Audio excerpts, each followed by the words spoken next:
Adimali saint Thomas orthodox പള്ളിയുടെ 42ാമത് പെരുന്നാളും അഭിവന്ദ്യ doctor Philipose more Theophilos തിരുമേനിയുടെ ശ്രാദ്ധ പെരുന്നാളും ഇന്ന് സമാപിക്കും. തിരുനാളിന്റെ ഭാഗമായി ഇന്നലെ വൈകിട്ട് പെരുന്നാൾ പ്രദക്ഷിണവും നടന്നു. കഴിഞ്ഞ മാസം 28-നായിരുന്നു അടിമാലി സെന്റ് തോമസ് ഓർത്തഡോക്സ് പള്ളിയുടെ 42ാമത് പെരുന്നാളിനും അഭിവന്ദ്യ ഡോക്ടർ ഫിലിപ്പോസ് മാർ തെയോഫിലോസ് തിരുമേനിയുടെ ശ്രാദ്ധ പെരുന്നാളിനും തുടക്കം കുറിച്ചത്. തിരുനാളിന്റെ ഭാഗമായി ഇന്നലെ വൈകിട്ട് പെരുന്നാൾ പ്രദക്ഷിണം നടന്നു.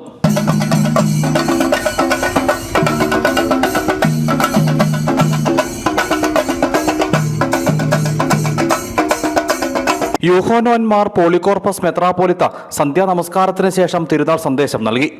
പക്ഷെ ഇപ്പോൾ നമ്മെ സംബന്ധിച്ചിടത്തോളം പള്ളികൾ വലുതാവുന്നു, അതുപോലെ ആരാധന സ്ഥലങ്ങൾ വലുതാവുന്നതിനനുസരിച്ച് വിശ്വാസം നമ്മളുണ്ടോ?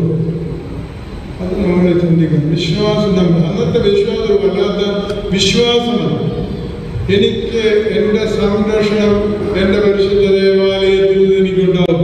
എനിക്കത് ഇത്രയും കൃത്യമായി പറയാൻ കഴിയുന്നത് ഞാനത് അനുഭവിച്ചാണ്.